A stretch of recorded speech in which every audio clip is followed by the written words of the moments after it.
Okay, good evening, ladies and gentlemen. I'm Channa Wijesinghe from the APESB, and I hope you enjoyed our panel discussion. We are now moving to the second formal part of the evening, which is our task force appreciation. Over the last decade, APESB has issued 20 pronouncements, of which 87.5% were developed by the APESB and 12.5% were based on international standards.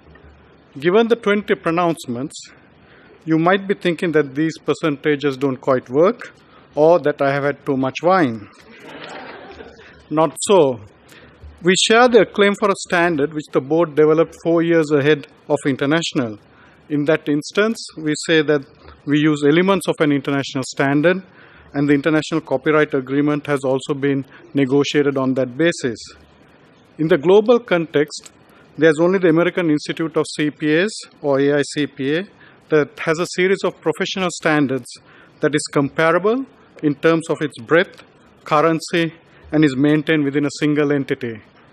This is a remarkable achievement given the respective resources that are at the disposal of the AICPA compared to the APESB.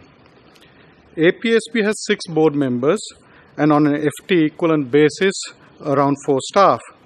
Despite such limited resources, APESB has developed a world-class series of accounting professional standards.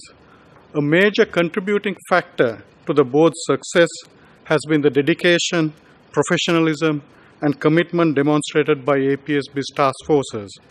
Over the last decade, APESB has had 104 task force members from around Australia who have participated in 128 task force meetings. And tonight we have 30 of our task force members here to celebrate our 10-year anniversary. You will shortly see the names of all the task force members who have served on the various task forces on the screens. The board would not have been able to develop these standards without them. There are 3 special things you should know about these task force members. Firstly, for some of us, this was our primary job or a component of it. But for the rest of the task force members, this was not so. These task force members have full-time jobs elsewhere and gave their time voluntarily, generously, and selflessly for the betterment of the Australian accounting profession.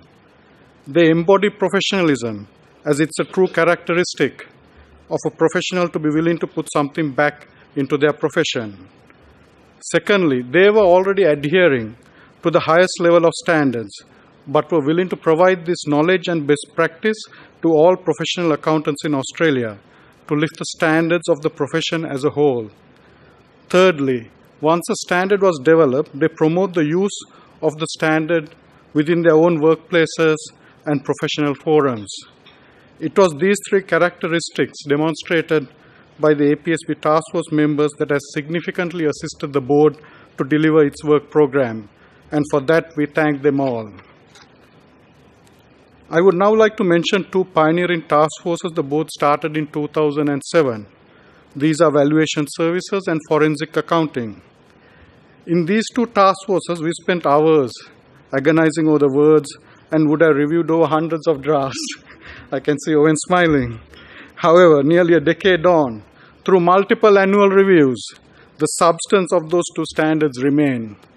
We have enhanced them with examples and diagrams over the years. It's great to see some of those task force members here tonight. Nearly a decade on, I now admit to these task force members that you were essentially guinea pigs as we worked out the drafting conventions, processes to develop standards, and how to run task forces. A special thank you to John Gibson, Brendan Halligan, Owen Stone, Jeff Crawford, and all the other task force members for your patience and understanding during those early years. The experience gained from those 2 task forces became the template for the task forces that followed. Shortly, Nicola will launch the 10-year anniversary booklet, which will have the details of all the APESB standards and the task forces that developed them. At times, we have also had observers who assist the primary task force members. This is especially the case in respect of APES 350 due diligence committees, and some of you are here tonight. I would like to ask all task force members and observers now to stand at your tables.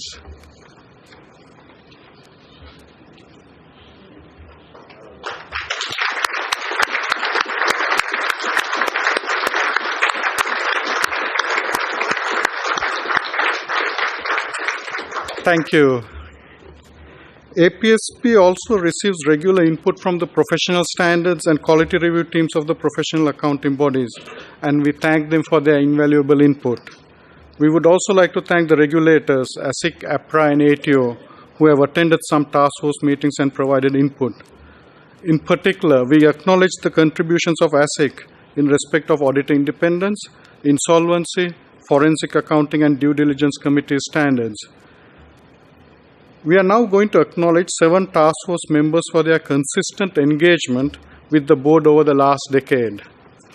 They went way beyond the call of duty by attending board meetings, stakeholder meetings, and assisting the development process of the standard in various ways. During the 5-year anniversary event, the board acknowledged 17 task force members who had significantly contributed to the board standard development process up until that time. I will now ask our chairman, Nicola Roxon, to come to the stage to present an award to these task force members on behalf of the board.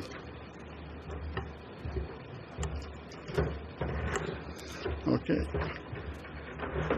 Firstly, an extraordinary task force member who has been a sole practitioner for the last decade, but still found time to serve on 4 task forces, which cover valuation services and forensic accounting.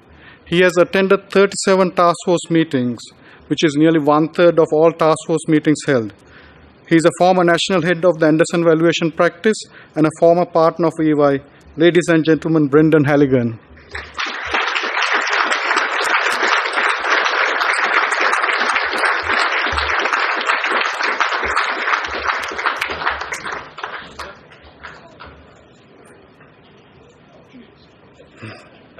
Thanks. Next is a task force member who has consistently and persistently promoted the forensic accounting standard to all professional accountants, whether in public practice or in business. He has attended numerous meetings with various stakeholders to explain the benefits of adopting the requirements of APES 215 during the original development as well as the recent revision. He was previously EY's Oceania Head of Fraud and Dispute Investigations and now a partner at Coda Menta Owen Stone.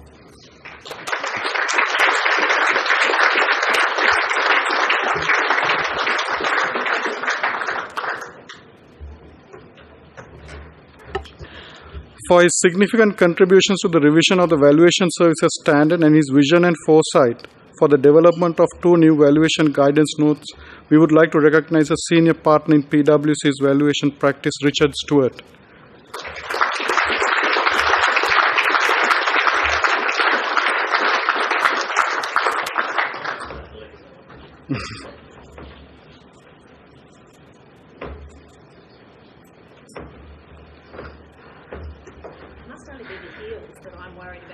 Yeah. The due diligence committee standard required significant stakeholder consultation due to its complexity and its uniqueness, as there was no historical standard in Australia or in another jurisdiction. The original standard went from a blank sheet of paper to a final standard in 1 year, and in standard setting that is breakneck speed.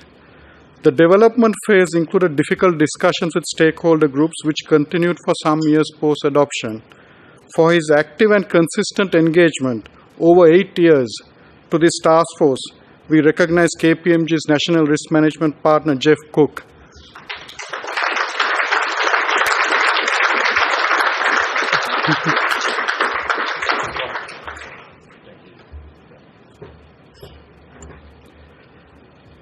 The APES 230 Financial Planning Services Standard was the most debated standard developed by the board and coincidentally received 230 submissions over 2 exposure drafts. 2 task force members who have probably contributed over 250 volunteer hours each over the last decade, who firmly believe in fee-for-service for financial planning, and who have run or running practices on this basis are Suzanne Haddon and Robert Brown. Suzanne is Managing Director of BFG Financial Services in Sydney and is now a Director of CPA Australia Advice, which only uses the fee-for-service basis.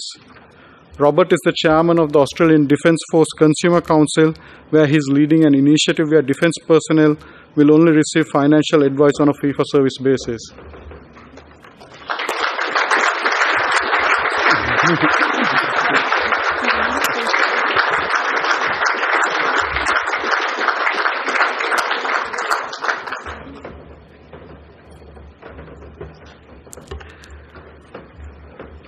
The Code of Ethics and Compilation of Financial Information are two of the most used standards by accountants in Australia. For her work on the compilation standard Taskforce with APESB and the IAASB, as well as the Code of Ethics Taskforce in the early years of APESB, the seventh Taskforce member to be recognized is the former technical partner of Pitcher Partners and now an independent consultant, Diane Azu-Hughes.